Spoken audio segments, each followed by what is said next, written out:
Hello, and let's crack on now with episode 3 of the entire setup of the CARF Eurosport. And let's get in and set up some logic switches next. So we've done with the fine tuning for the moment because there'll come a point we need the model switched on to do anything more. So let's go into advanced properties and the logical switches I like to use. Logic switch 1 will be gear failsafe.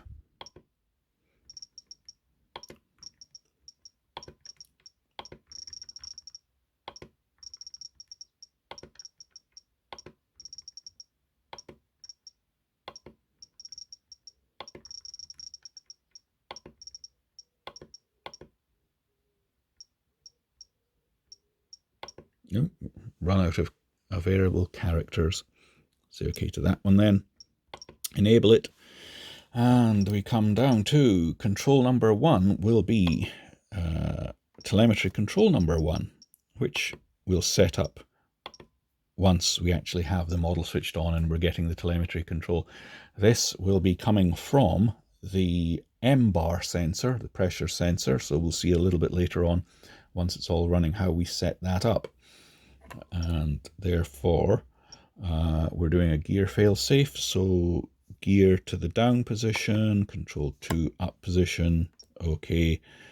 The condition for me will be and. There we go. The basis of this is that the telemetry control from the M-bar must be showing a pressure above the minimum level and the retract is switched up, then the output goes on and the wheels will come up. Should either of those fail, i.e. the pressure from the M-bar fall below the required level, or I move the switch to the down position, then the output will go off, wheels down. You can set it up as an OR switch if you like. I think that's the way that Jeti shows on their website. If the wheels are switched down or the pressure goes below the threshold, then down they come. Doesn't matter. The same effect. I can't think of any operational difference between the two ways of doing it or any advantage to whatever. OK to that. And of course that logic switch will be assigned as the gear switch. So let's go and do that. Model, function assignment, gear. Oh, we already did it. Haha, because I said I was going to set it up that way around, didn't I? Yes. And that meant that I also programmed in L3 there as the lights. Okie dokie. So let me get back to our logical switches. Okay, logic switch 2 I'm going to use as a wheel brake warning.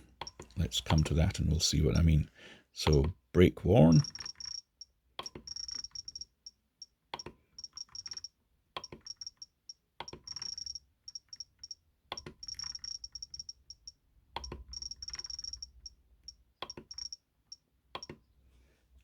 Okay, on we go. Enable. Now, the idea of this is to warn me if I've got the wheel brake slider in the brakes on position, if the throttle is anything other than idle. The point of this is you think to yourself, right, I'm moving off to taxi now, and you start opening the throttle and the thing's not moving because Mr. Muppet has left his wheel brakes switched on. And so this will get the transmitter shouting at you, your wheel brakes are on, you fool. Or the other thing, of course, is that as you're flying around, my finger might knock the, what am I using, P6, the wheel brake lever. And as I come in to land, then, or any point during the flight, of course, I'm going to be throttle open at some point, it'll immediately tell me. So it avoids, A, wasting air, having the brakes running whilst you're flying around, and B, it avoids you landing with the wheel brakes on and the wheels already locked up. So what are we going to do for this one? Well, control 1 can be the throttle stick. Say prop there, and I'll set my trigger point just, one click off idle. That's all it needs. After all, if I ever use the brakes, the throttle should be at idle. So we'll set it there, set the point there. So below it is off, above it is on. That's good. And Control 2 is same thing, but with the P6. So here we go, prop, prop. I want my trigger point to be, if I just move the brakes on, so trigger point is there, I want it to be on that side of it and off on that side, so I just reverse it. There we go, here to that. Condition will be and. So there, throttle back, brakes off, output's off. Throttle back, brakes on, that's fine, that's allowed for. Brakes off, throttle open, that's good. But should my throttle even be a couple of clicks open, if the brakes come on, then the output goes on, I can set a warning. Okie doke. So we'll say OK to that for the moment. And we'll move on to logic switch 3, which was for the lights.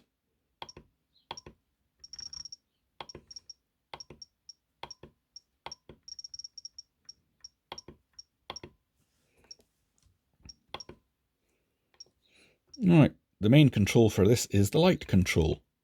And I want the lights to come on when I move the light switch on and the gear lever is down, so that I can switch the lights on at the start of the flight. What I do is copy what the RAF Typhoon full-size display does. He lines up on the runway, everyone's starting to think, is he going to go and do his display? And bang, the lights come on, beautifully bright. That grabs people's attention, lets you know it's about to go. Then suddenly there's the massive noise of those engines and off it goes. So that's what I like to do, just for a bit of fun. Taxi out, line up on the runway, check them all clear, start the timer running, and lights on, action, go. But of course, as soon as I'm off the ground, wheels up, I want the lights to go off. There's no point getting them all hot and bothered and wasting electricity whilst you're flying around. But as soon as I flick the wheels to the down position, I want those lights to come back on as the legs drop. And then as I taxi back in, I can physically move the switch and switch them off. So that's what we're going to do here. So I only want the lights to be on when the light switch is in the on position and the gear is down. Which way do I want my lights on? I will have in the up position. So Control 1 will be lights in the up position. Control 2 will be wheels in the down position. Okay, and it's going to be an and condition to that. And that way, should I flick the wheels up on takeoff, the lights go off. I put the wheels down, the lights come on. I'm taxiing back in, switch the lights off, they go off. Good. So that's my 3 logic switches set up. And if you remember, we'd already assigned logic switch 3 to the lights in the function assignment. Okay, sounds on event, here we go. Lots of these to do. Right, first one can be logic switch 2, which is our brake warning.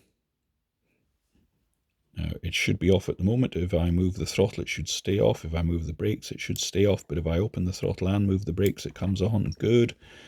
And the file will be wheel brakes warning.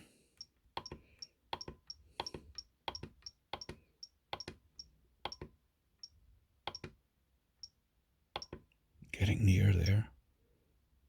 Wheel brakes on. This is what it sounds like. Wheel brakes are on. Can't remember where I got that from. I would have thought it might have been the rc-thoughts.com, but it's not the usual voice I use. Doesn't really matter to me. I'm not fussed about it. So now, if I open the throttle, nothing should happen. Throttle closed, I operate the brakes. Nothing happened. But I've left the brakes on and I open the throttle. Wheel brakes are on. Good. Brakes are off. I'm flying around. The throttle's open. My finger nudges the switch. Wheel brakes are on. The slider, I should say, not the switch. Good. All right. What else do we want? Gyro on and off. Yep. So add. Here's my gyro switch. That's the gyro off position.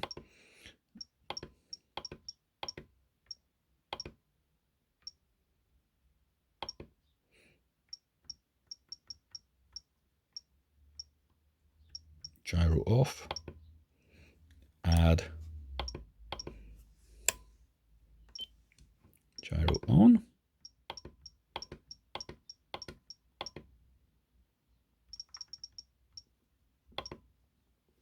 So that should now tell us. Gyro off. Gyro on. Good. And finding my landing lights.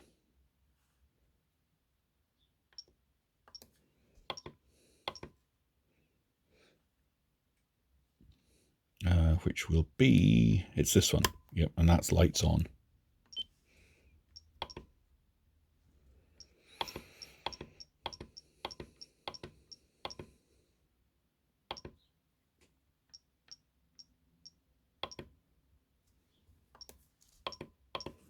And that can be the off position.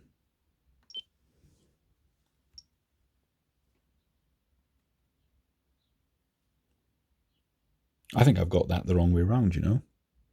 Switch H down would be on, yeah.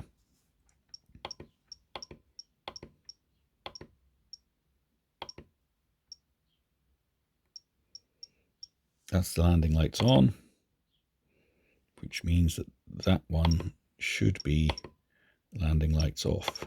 Okay, so now... Landing lights off. Landing lights on. Landing lights off. Okie dokie. And that sets up all our sounds on event. Having a look at my little notes here. What else do we need? Oh, timer we can do. And then I think we're actually going to have to switch the model on. Okie doke. And say okay to there. And come down to timer sensors, timers. And I don't have a fuel metering or anything. I do have an alarm set up, which we'll look at later in case I foolishly overrun things, but we're just going to add a straightforward 7-minute 30 timer, I think. Check it out. Yeah, 7:30 countdown timer, which I start when I'm on the runway ready to go. Say check the runway's clear, start the timer, lights on, action. 7:30, target value is 0, timer type, it's a standard, so once I start it, it's often just keeps going, because I don't switch it off in any way. Report type will be voice. And that's it for that. I just run it, the timer there, by pressing the start button at the start of the flight. There we go, 13 minutes. I think that's most of the sort of theoretical bench work done, as it were. I think the next thing we have to do is switch the model on. So we'll have to take a break here and see you for, I think the next one will be episode 4, is it? Yeah.